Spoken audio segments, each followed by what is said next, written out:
to announce Vivek Rasanan. He is the executive director of Polkadex and a computer engineer turned entrepreneur, passionate about building decentralized autonomous organizations. He said DAOs are the future of business and governance, and now he will talk about the future of exchange. Please welcome Vivek Rasanan.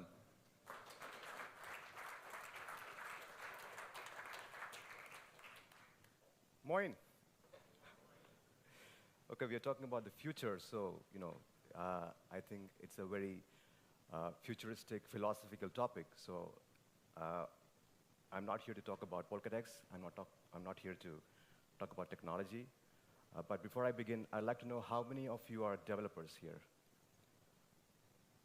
That's very good. Very few developers is fine. Okay. So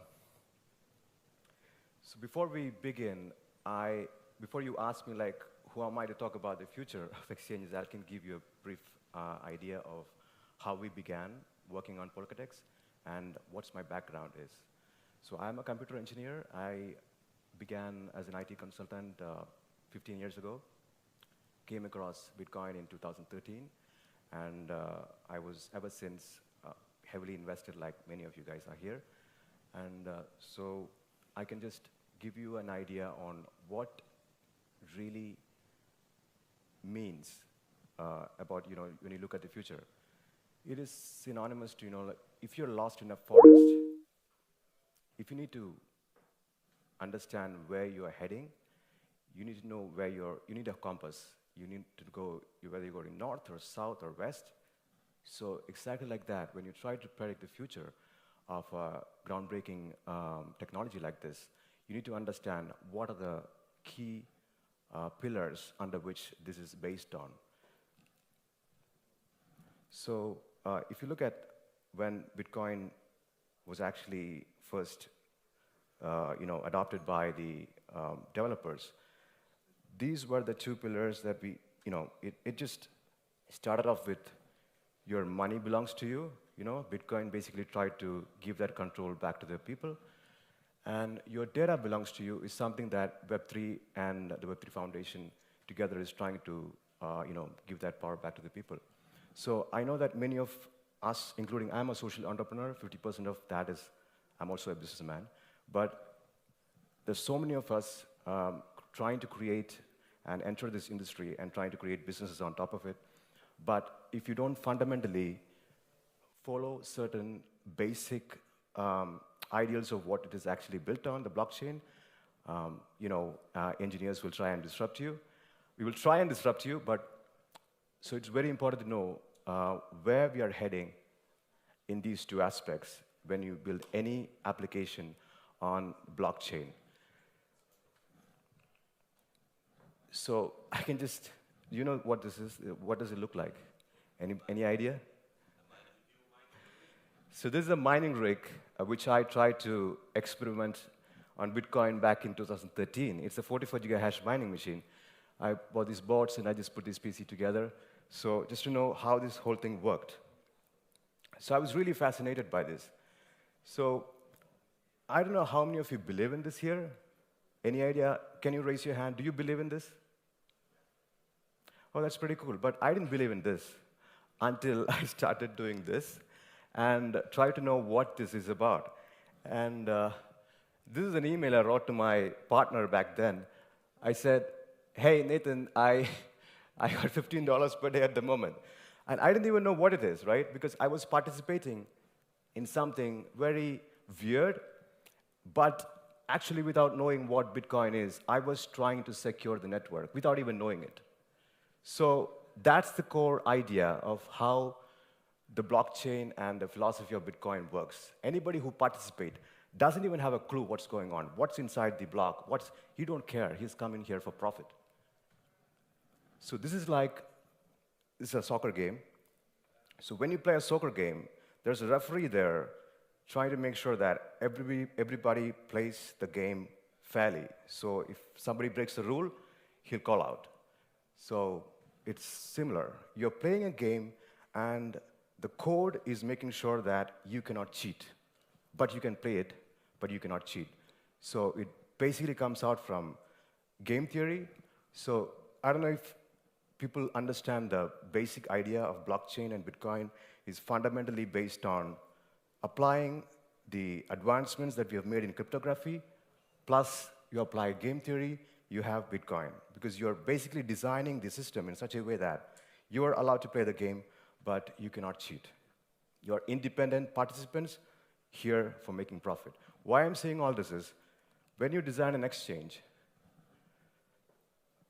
this is the exchange that we have in our head. When we started trading, how many of you believe that this is how an exchange should look like?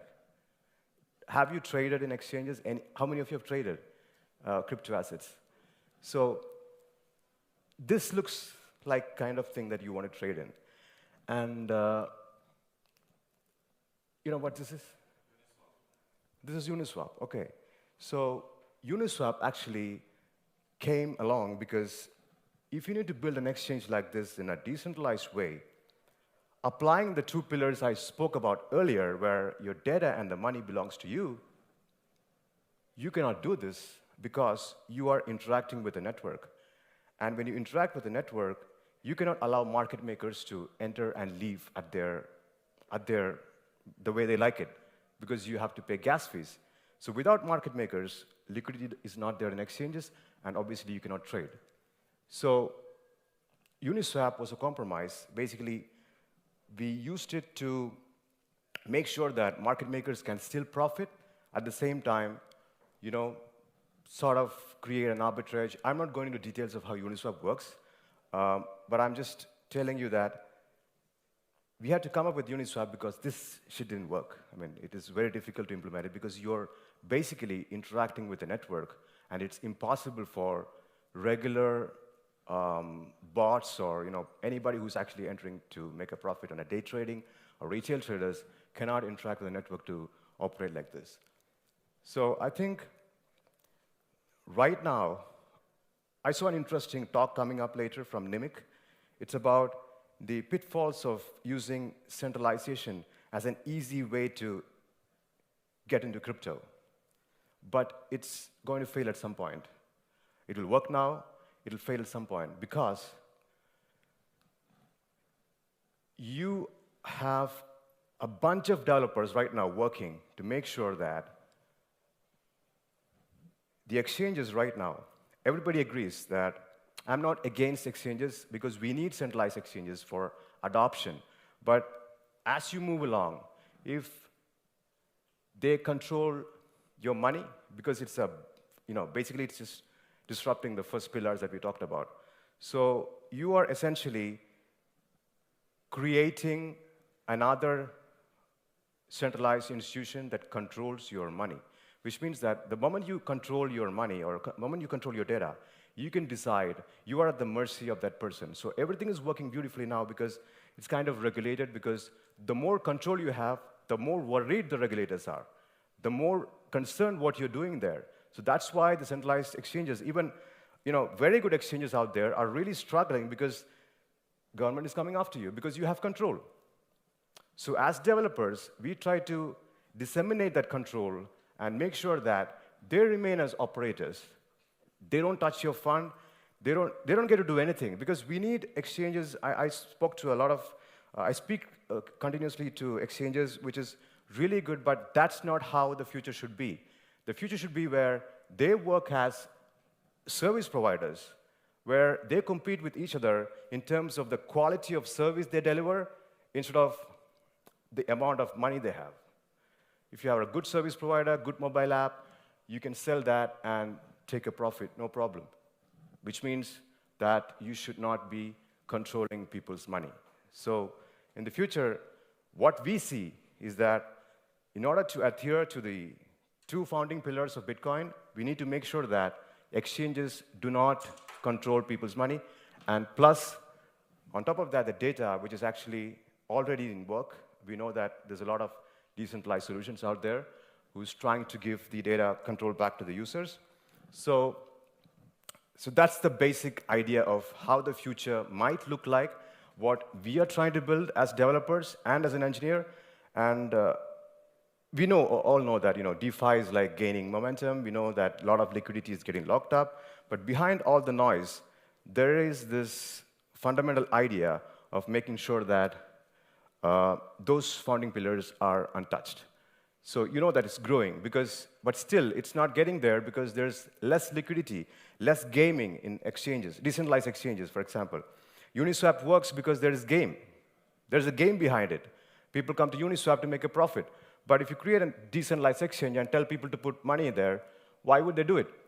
But now we have lots of options like liquidity, yield farming, liquidity pools where you can park your funds, you can get an interest out of it. So it's going to get very interesting in the future. So that's why it's just gaining momentum right now. At some point, we can see that exchanges would be more, transitioning as operators rather than now worrying about controlling people's money. Because if you look at the top market cap of exchanges, you can see how centralized the institutions are. That's not how it is meant to work, and it is not going to work. So this is the basic numbers. We know where it is going. There'll be more adoption, but I didn't really want to stress on all these points, but I can just wrap it up by saying that Polkadot is a decentralized exchange, and we are basically we are here to just show people that we can build protocol-level security to take that control away from exchanges so that they focus on what they do best, which is matching the trade.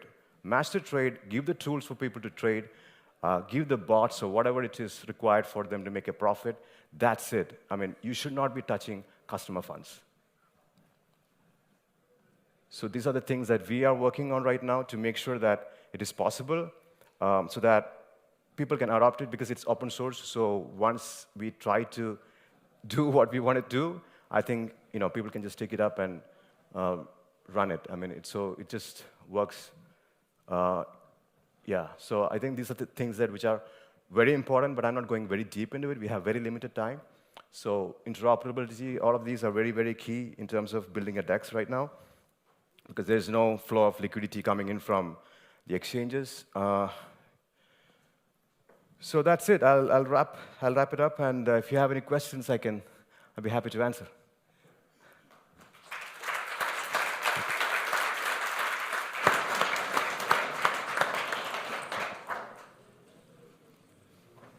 Any questions? Why did you choose the order book? Hello, thanks for the talk. Yep. Why did you choose the order book model and not the automated market maker? Because order book is what is familiar to a majority of traders. Automated market maker is something new. It is there in the beginning, like it was there earlier, but I believe that any trader who's coming in from traditional finance would be comfortable with an order book. That's how exchanges trade.